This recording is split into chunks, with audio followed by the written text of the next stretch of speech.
tukiwa tunafuata huo mtindo, hata na sisi tutatengeneza cooperative ya viongozi wote ili tuweze kushughulikia mambo ya Wakenya kwa pamoja, kwa sababu tunaelezwa ya kwamba umoja ni nini?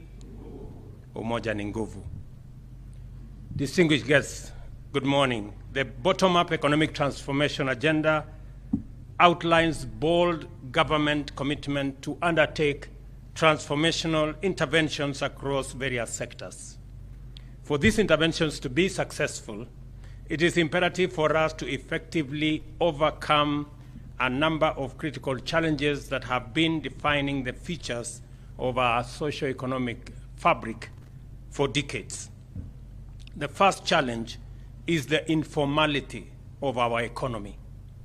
Most of our economic activity takes place in the informal sector, which accounts for close to 10 million jobs and contributes a significant portion to our GDP.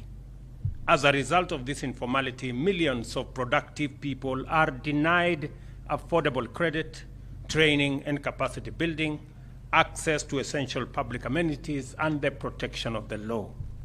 In fact, many operate on the margins of legality since their economic activities run frequently afoul of myriad regulations that they find difficult or costly to comply with. Owing to this informality, many business operators and entrepreneurs in Kenya are effectively excluded from the opportunities required by business to expand and become more competitive. For this reason, they are denied the economies of scale and remain sometimes too small to be viable, let alone efficient. This means that operators must work harder and take more risks just to stay afloat. The bottom-up economic agenda is a plan to transform the economy by enlisting all these millions of hardworking Kenyans into the struggle for shared prosperity, thereby ensuring not only that the national economy grows at a more rapid rate, but also that no one is left behind in the ensuing wealth creation. To address this serious challenge and set our economy upon a firm growth trajectory, we identified the cooperative movement as the most potent instrument of executing the required transformation across many sectors. And it is the primary reason why I decided that this administration will have a dedicated ministry for cooperatives and MSMEs. Nimesema hivi kwa lugha ya Kiswahili. Pale wakati tulizunguka katika taifa letu la Kenya, wananchi wengi, uchumi wa taifa letu la Kenya, kuna watu karibu 3.5 milioni peke yao ambao wanapata mshahara ya kulipwa kwa sababu wanafanya kazi. Wananchi karibu 15 milioni wako katika sekta hii. Biashara ndogo ndogo, biashara ya kujiajiri, kazi ya kujipatia ajira. Hiyo ndio sehemu kubwa ya uchumi wa taifa letu la Kenya. Statistics inatuonyesha 85% ya ajira katika taifa letu la Kenya zote ziko katika sekta hii, ambayo ni sekta inayochanganya watu wa MSME, cooperatives na wale wengine wote. Na ni kwa sababu hiyo na umuhimu wa sekta ambayo inaitwa the informal sector, na vile inachangia katika uchumi wa taifa letu la Kenya, ndio tulisema hawa watu wengi karibu 15 milioni ambao wako katika hii sekta, lazima tutengeneze wizara ambayo itashughulika na maslahi yao na mipango yao. Na ndio tumeweka waziri ambaye atasimamia cooperatives na MSMEs, na kazi yake kutoka asubuhi mpaka jioni ni kupanga hiyo kazi. Ndio nasikia chairman hapa akisema tuko na waziri kila siku.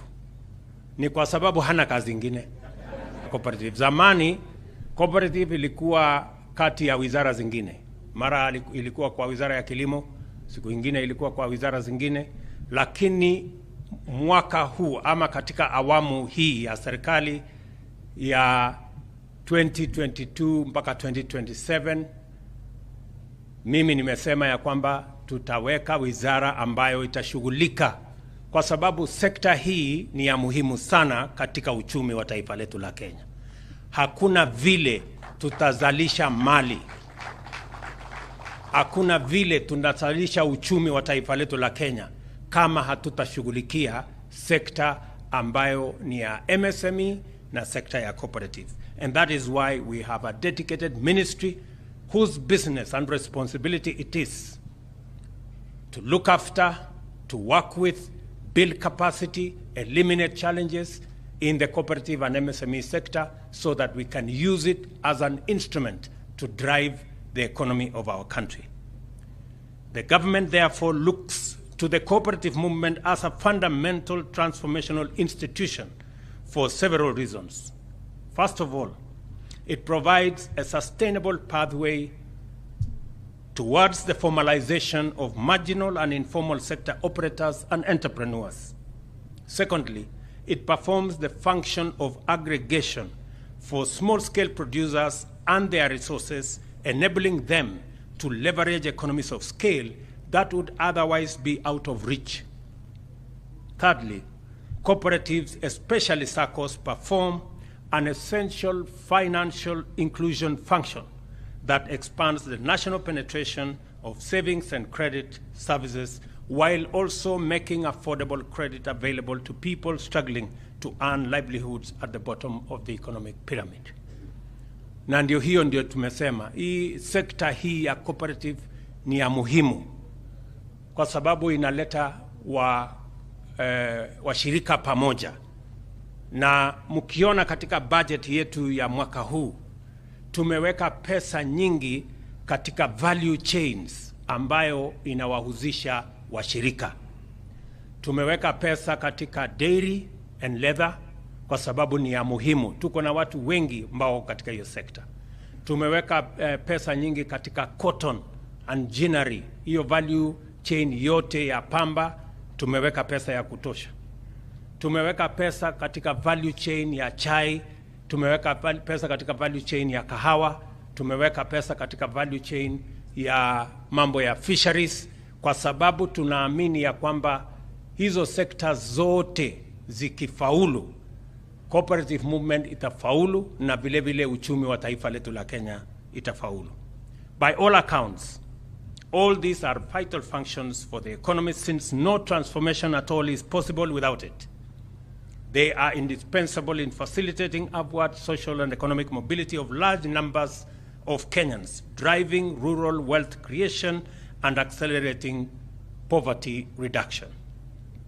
The cooperative movement also harnesses our nation's defining collectivist social-cultural and political ethos as the engine of economic progress in numerous value chains, including dairy, coffee and tea, maize and rice, edible oils, leather garments and textile, artisanal mining, artisanal fishing and horticulture, as well as housing. On this Ushirika Day, therefore, I am immensely delighted to be here with you as we reflect on the fundamental social and economic role played by a sector that serves as this nation's silent but powerful engine of transformation. The success of cooperatives is a testament of the power of aggregation and inclusion in the true spirit of our national motto, Harambee.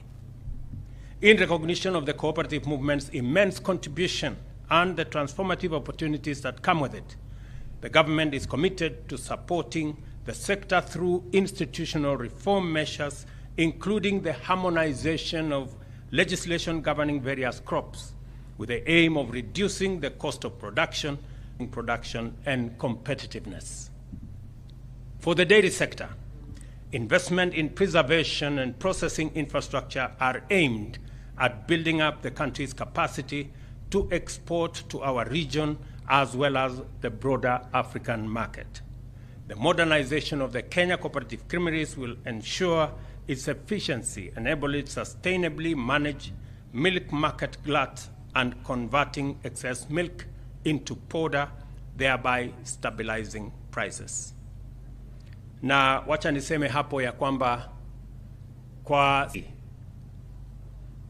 tumekuwa na mjadala mkubwa kuhusu mambo ya maziwa, na nilitangaza juzi ya kwamba katika mpango wetu kama serikali ya kusaidia sekta ya dairy tuko na pesa karibu shilingi bilioni 8 ambayo tumefanya ushirika na serikali ya Poland, na kuanzia mwezi wa 8 tutatekeleza hiyo mpango ambayo itahakikisha ya kwamba wakulima wetu wa dairy ambayo bado wana maziwa yao inaharibika kwa sababu hawana mahali ya kufanya aggregation, hawana milk cooling plants, tutapata milk cooling plants 650 ambayo tumeweka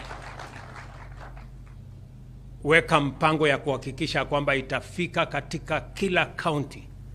Tunajaribu kuhakikisha kwamba katika kila ward kutakuwa na milk chilling plant ambayo itasaidia wakulima ili maziwa yao isiharibike wakati wanaendesha biashara yao na wakati wanapanga vile watapata bei ya sawasawa na vile hiyo maziwa itafanywa aggregation, ili tuhakikisha kwamba Kenya, kwa sababu vile nilitangaza tunataka kuongeza ile mapato kila mwaka tunapata karibu lita bilioni 5 ya maziwa. Mpango yetu ni kuongeza mapato ya maziwa kutoka bilioni 5 mpaka bilioni 10. We want to double our production of milk, kwa sababu vile niliwaeleza tuko na soko kubwa katika bara letu la Afrika. Maziwa ambayo inakunywa katika bara letu la Afrika inatoka New Zealand, inatoka Australia, na sisi tuko hapa karibu. Itakuwa ni makosa makubwa sana kama ndugu zetu wa Afrika watakunywa maziwa kutoka New Zealand, na sisi, na New Zealand ni almost 10,000 kilometers na sisi tuko hapa kilomita 1,000, kilomita 500. Na niliwaambia tuanze na soko ya DRC hapa. Tuko na soko ya watu wengi, karibu watu milioni 100 wako pale, na tunataka kupeleka maziwa yetu kule na tupeleke maziwa yetu sehemu zingine zote. Na katika budget hii tumeondoa ushuru kwa chakula ya ng'ombe ama chakula ya mifugo, na tumesema vile vile mambo ya vaccines ambayo tunatumia kwa mifugo yetu tumeweka tumeweka incentive ya wale ambao wanataka kutengeneza vaccines ambazo tutatumia, madawa ambayo tutatumia kwa mifugo yetu. Pia tumeondoa ushuru katika hii budget, ndio bei ya madawa ya mifugo yetu ikuje chini, na vile vile tuhakikisha kwamba gharama ya chakula ambayo inachangia sehemu kubwa ya matatizo yetu katika sekta ya kuzalisha mifugo yetu. Vile vile tumesema ya kwamba hiyo mambo ya chakula tunaondoa ushuru for all products that are used for animal food, na naamini ya kwamba hiyo mpango itatusaidia kuhakikisha kwamba we are growing that sector under a highly collaborative a highly promising cooperation between the county governments. We are setting up aggregation and distribution centers for storage, value addition and marketing of agricultural products. Wacha niseme kwa Kiswahili ndio tuelewane vizuri. Katika budget hii ya mwaka huu tumeweka pesa bilioni 4 ya kujenga zile masoko ndogo ndogo. Tumeweka pesa ingine bilioni 5 ambayo tutajengea masoko ya kila county, tuwe na county aggregation and industrial park. Maana yake ni kwamba tunataka wale wanaendesha kilimo ya aina zote katika taifa letu la Kenya, tuwe na mahali ambapo wakulima wanaweza kupeleka mazao yao.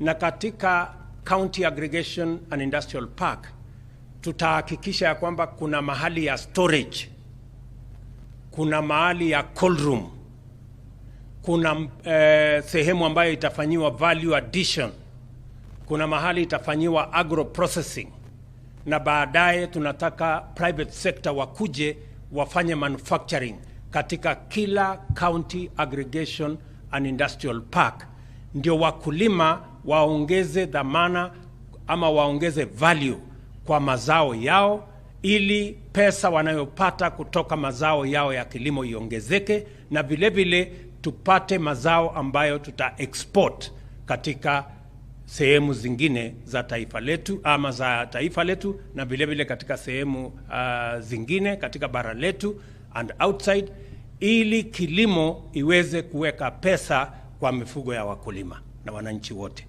And therefore tumekubaliana na county government, na nyinyi kama cooperative nataka msikize vizuri, kwa sababu nyinyi ndio mtatumia hizo facilities. Tungependa ile soko tunajenga katika kila constituency ama sub county, tunataka hiyo soko iwe mahali ambayo nyinyi kama watu mnayoendesha cooperative, those markets in every sub county and the county aggregation and industrial park in every county should be managed by cooperatives.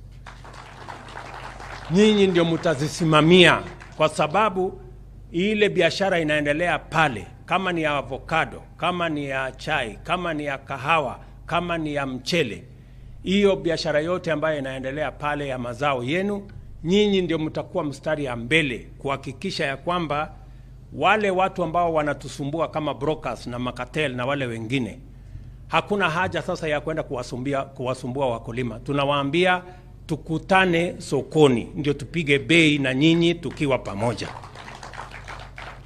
Unajua hawa cartels na brokers wanaenda wanakona mkulima kwa shamba yake akiwa peke yake, anapigisha yeye Kiswahili mingi, o bei imeharibika, unajua hii iko namna hii, anachukua mali yako.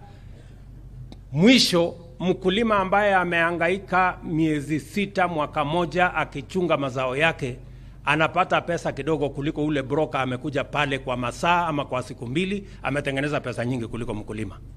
So ndio tunasema sasa tutaweka mazao yetu, tunakamilisha ujenzi wa masoko katika kila sub county, na tunakamilisha tumeanza the first 14 counties.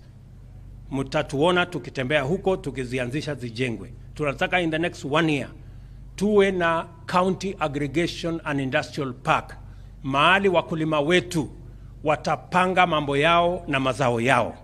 Hiyo mazao tupate mahali pazuri pa kuhakikisha kwamba kuna storage. Kama inahitaji cold rooms, tuwe na cold rooms sehemu ile. Alafu baadaye ile inataka kufanyiwa value addition, tufanye value addition. Ndio tuuze mazao yetu kwa bei ambayo itamfaidi mkulima zaidi ya wale wanaofanya biashara. Kwa sababu mazao kwanza ni ya mkulima. Yule ambaye anakuja kufanya biashara pale apate sehemu yake, lakini iwe sehemu ndogo kuliko ile mkulima anapata. That is our plan. Ndio tuhakikisha kwamba mkulima anafaidika na jasho yake. Mahali amehangaika shambani kwa miezi ama miaka, apate haki yake, and that is the power of aggregation. Nimeshamwambia waziri ambaye anahusika na mambo ya trade, Mheshimiwa Kuria, ya kwamba na tumefanya mkutano na county governments wote, na tumekubaliana ya kwamba safari hii mambo itaelekea kwa wakulima, na tutahakikisha kwamba tunawasaidia wakulima katika harakati hiyo. Nimesema vile vile katika sekta yetu ya mambo ya maziwa tunaweka mpango ya milk cooling plants, kwa sababu nia yetu is to double the milk production in Kenya so that we can export milk and increase our exports as a percentage of GDP. Vile vile Kwa mambo ya kahawa, nilitangaza wakati nilikuwa Meru ya kwamba KPCU ambayo imekuwa na matatizo pale mbeleni. Sasa tumeweka pesa katika hii budget ya kufanya refurbishment ya kule Meru, hapa Sagana na sehemu zile zingine, tuhakikishe ya kwamba mambo ya kahawa tuongeze, na tulikubaliana kama serikali ya kwamba tunaongeza pesa. Mkiona katika hii budget tumeweka pesa ya mbolea ya wakulima wa chai, mbolea ya wakulima wa kahawa, mbolea ya wakulima wa mahindi, ngano, mchele na hiyo ingine yote, na tumeweka mpango maalum.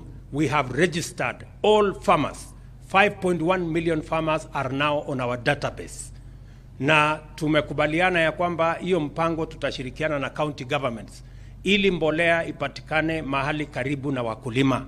Tunajua ya kwamba wakulima bado wanaenda mbali kidogo kwa sasa katika ile masto ya National Cereals and Produce Board. We want to take it down so that we can serve farmers better.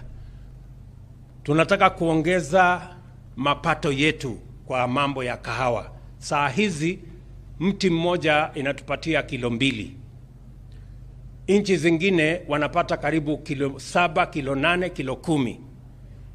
Tutawasaidia wakulima wetu wa kahawa. Tunataka tuwaongezee mbolea ambayo imefanyiwa utafiti ili tuongeze kilo yetu kwa mpango yetu ya mwaka mmoja to 5 kilos. We want to increase our coffee production from currently 51,000 metric tons. In 1 year, we want to raise that to 80,000 metric tons. And in 5 years, we want to raise it to 200,000 metric tons. Mimi nawashukuru wakulima wengi, nimeona katika sehemu mbalimbali watu wameanza kurudia mmea wetu wa kahawa. And I want to ask the Ministry for Cooperative and the Ministry of Agriculture to work together so that farmers have seeds that are certified and we can begin to drive our economy using our coffee as it was in the past. And we want to make sure, as the Deputy President and the Minister said, that we tighten the regulation to make sure that the cooperative movement provides leadership, provides aggregation, so that we can better serve farmers. Pia nimewaambia, in the textile sector, we have introduced appropriate incentives to stimulate production of high-yielding, disease-resistant cotton seed varieties, as well as expanded cotton growing in semi-arid areas. The vehicle for implementing these measures is the cooperative cotton ginnery, whose modernization is a major strategic investment for us and for the government of Kenya. Additionally, we are in partnership with the county government to provide training and extension services with the objective of improving the quality and productivity in the leather industry. Through the strategic location of abattoirs, we shall be able to ensure the standardization of quality in beef and leather production. Tena, nataka niwaeleze ya kwamba ufugaji ni sehemu kubwa sana ya uchumi wa taifa letu la Kenya. Kenya ni nchi namba 3 duniani, sio duniani, katika bara letu la Afrika. We are the 3rd largest holder of livestock in the African continent. Na ndio mulisikia juzi nikisema katika budget hii tumeweka karibu shilingi bilioni 2.5 katika sehemu ya leather, kuhakikisha ya kwamba ile ngozi yote ambayo saa hizi inaharibika, ingine inakuliwa na umbwa, ingine inatupwa, ingine watu wanatumia kulalia na mambo ingine ambayo namna hiyo. Sasa tumekubaliana ya kwamba tunaweka pesa katika the whole leather value chain, na nimesema Kenya kwa sasa tunaagiza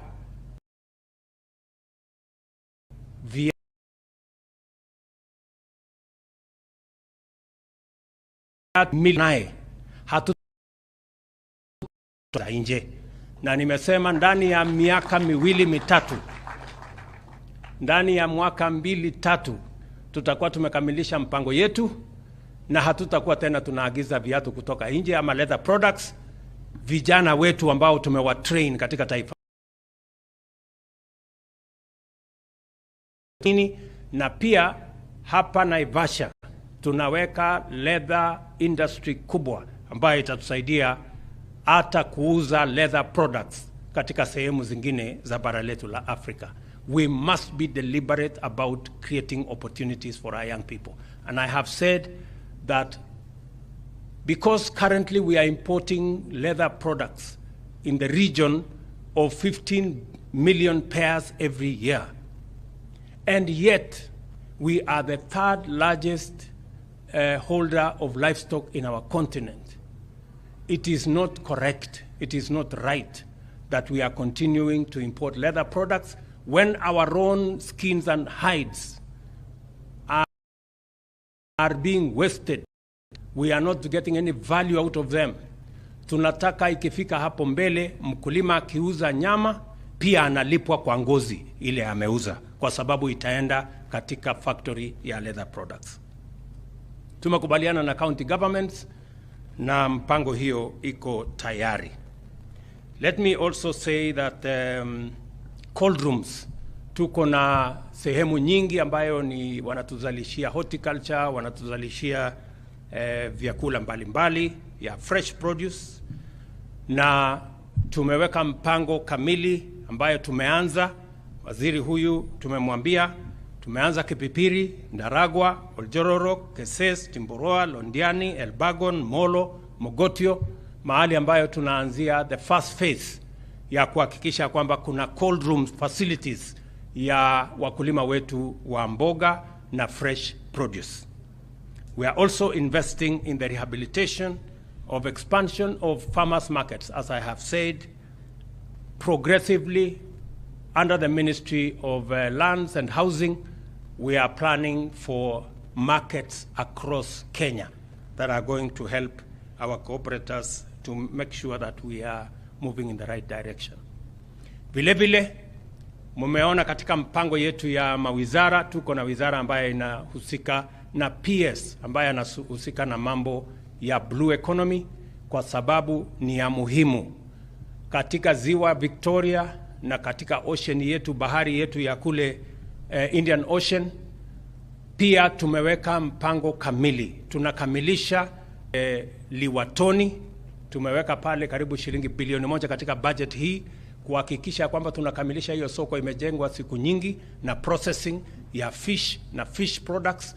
Tuhakikisha kwamba zaidi ya bilioni 120 ya blue economy resources ambayo inakuwa harvested na watu ambao hatuwajui ni nani, sasa tutakuwa tunazitumia ama tunaziharvest kama Republic of Kenya, because that potential belongs to the people of Kenya. Vile vile, our interventions extend further afield to the blue economy, as I have mentioned, especially fishing cooperatives in Nyanza and Coast Region, in order to enable them acquire cold rooms and fish processing products. In the same vein, mining cooperatives in Kwale, Taita Taveta, Bungoma, Migori, Homa Bay, and Kakamega are earmarked for dedicated investment aimed at revitalizing the artisanal mining value chain. Savings and credit cooperatives continue to play a major role in deepening the housing market through personal loans as well as housing development loans. Through partnership with the Kenya Mortgage Finance Company, SACCOs are emerging as pioneers in the affordable housing sector. Nyinyi sasa ambao mumekuwa mkisaidia, na mimi nataka niwapongeze. Many cooperatives have participated in assisting Kenyans to own houses. Mumechangia sehemu kubwa.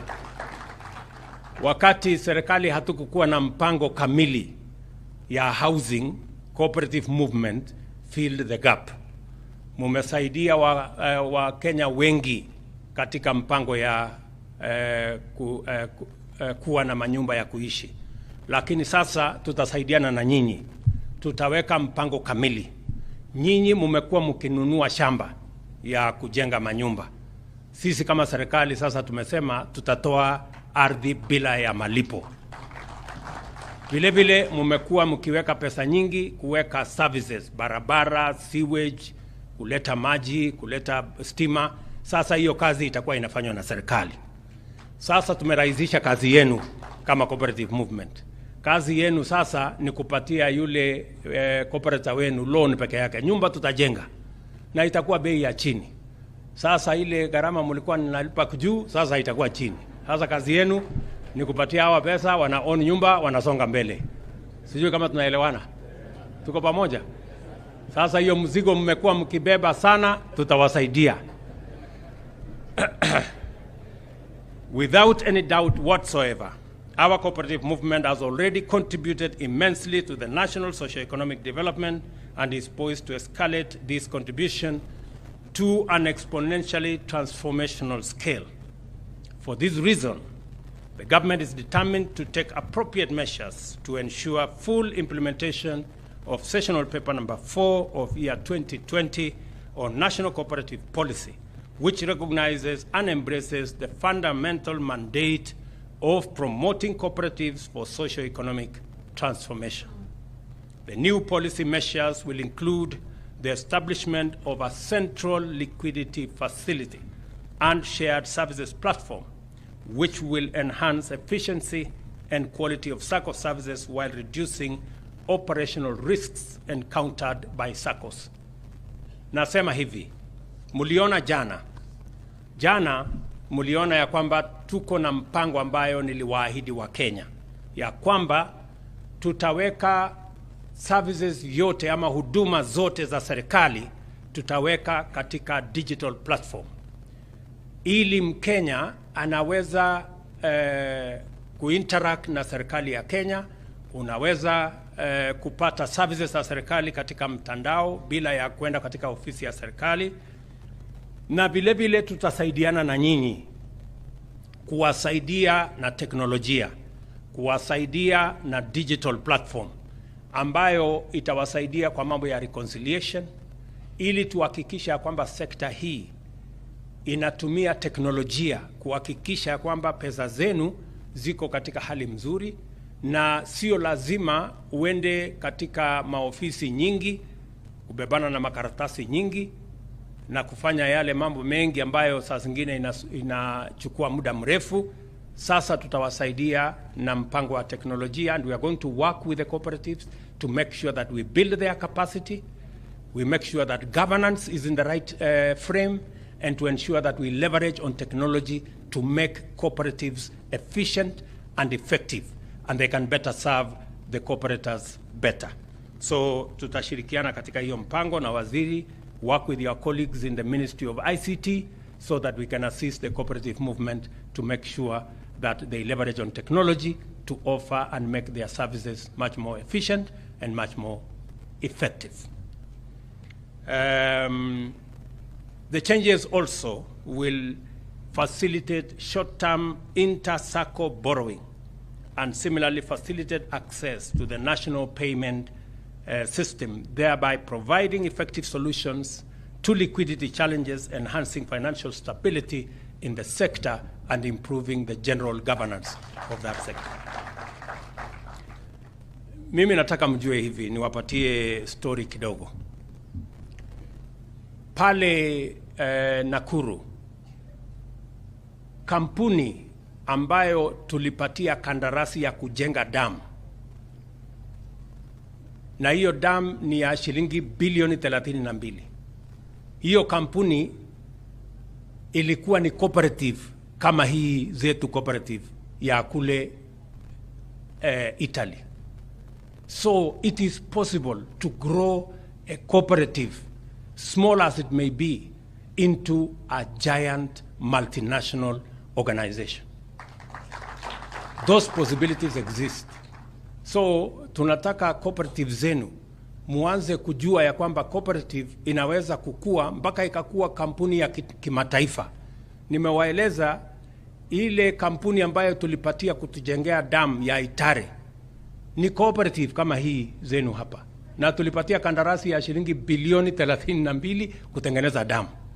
Sasa nyinyi ambao mko katika hiyo sekta mjue ya kwamba cooperatives can be huge corporate institutions that can be able to do business not just in Kenya but globally as well. I take this opportunity to commend and thank the cooperative movement for its enthusiastic response to the government's tree planting and forest restoration program through its Cooperative for Climate Action Rallying Call. Si tumekubaliana jameni ya kwamba sisi wote tupande miti? Tumekubaliana kama taifa ya kwamba tunapanda miti bilioni 15. Na kupanda miti hata mbali na matatizo ya climate change tuko nayo ni kazi ya muhimu. Mimi nataka niwapatie heads up. Mjue ya kwamba hapa mbele miaka michache inayokuja utakuwa unalipwa kwa kuwa na miti katika shamba yako. So anzeni kujipanga. Mimi nimejipanga tayari, napanda miti. Na sitaki mseme sikuwaambia. Kila mtu aanze kupanda miti. Kwa sababu miti ni biashara ya kesho. Nyinyi mnanielewa? Na sio ya kwamba ati utauza miti, hapana, utalipwa tu kwa kuwa na miti katika shamba yako.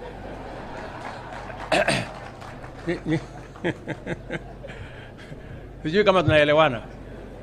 So hii mpango tupande miti. Kila mtu apande miti kwake. Sababu ya sisi kusema tunapanda miti ni kwa sababu dunia mzima tuko na changamoto kubwa ya kubadilika kwa mazingira. Nimekuwa wiki hii ama wiki iliyopita nilikuwa mkutano mkubwa wa kimataifa kule Paris kule Ufaransa. Na mkutano huo ni mkutano unaojadili mambo ya climate change. Na ndio mimi nataka niwaeleze wa Kenya tupande miti kwa sababu miti ni biashara vile vile. Hapa mbele, nawaambia tena, hapa mbele watu watakuwa wanalipwa pesa kwa kuwa na miti katika shamba zao. Mimi nataka kupanda, mimi siku ile nitakuwa nalipwa pesa, msiseme ya kwamba sikuwaambia. Hata na nyinyi mjipange. Tunaelewana jameni? So tushughulike, mkulima, wale watu wengine wote, na tumeweka mpango maalum kama serikali. Jana tulikuwa tunajadiliana na wizara ambayo inahusika mambo ya seedlings. Tunataka kuhakikisha kwamba kuna miche ya miti ya kutosha. Na tumesema kupanda miti, tutapanda miti ya aina zote. Lakini sana ama zaidi tutapanda miti ya matunda. Ili tuwe na miti na vile vile tunaweza kupata faida ya kuwa na matunda, kama ni avocado, kama ni oranges, kama ni zile miti zote ambazo ziko na matunda. Na mimi nataka niwashukuru cooperative movement kwa kukubali ya kwamba sote tunaweza kuchangia. Itatusaidia kupanda miti, itatusaidia katika mpango wa kubadilisha mazingira yetu. Hii kukosekana kwa mvua inachangiwa mahali kubwa na kuharibika kwa mazingira. And the way to restore our environment is to ensure that we plant trees, amongst other things. Finally, I am so proud of the role played by our cooperative movement in driving national economic transformation. Its achievements so far and its level of dedication to the inclusion and empowerment of cooperatives throughout the country gives us reason to be confident that together we are marching steadily along the path towards inclusive growth, shared prosperity, and sustainable development. Nawashukuru sana kwa kazi mnayofanya. Najua kuongoza cooperative sio kazi rahisi. Tumewaeleza hapa, tutawasaidia kama serikali to build capacity, to train leaders. Saa zingine viongozi wengine wanafanya makosa sio kwa kupenda, ni kwa kukosa kuelewa. So tutawasaidia kama serikali kuhakikisha kwamba we build the capacity of members of cooperatives, of leaders in the cooperative movement, of managers in the cooperative movement, so that we can have the chance to make sure that our cooperative movement that is so progressive, that is so successful, continue to carry the high flag that they carry for us in our continent and globally. So tutasaidiana na nyinyi, and that is the reason why we have a Ministry of Cooperative to assist the cooperative movement build their capacity in leadership, assist them with policy formulation that will support this movement, and also ensure that the cooperatives and what they do and the base which they operate from, whether it is in the economic sector or it is in the productive sector, whether it is tea, coffee, leather, dairy, zote, because when the sectors are doing well, the cooperatives will do well as well. I therefore wish you all success in your noble undertakings. I wish you God's blessings as you continue with what you're doing. Na nawatakia heri wakati mtarudi nyumbani. Pelekeni salamu zetu nyingi. Tunawatakia heri na baraka ya Mungu. Asanteni sana.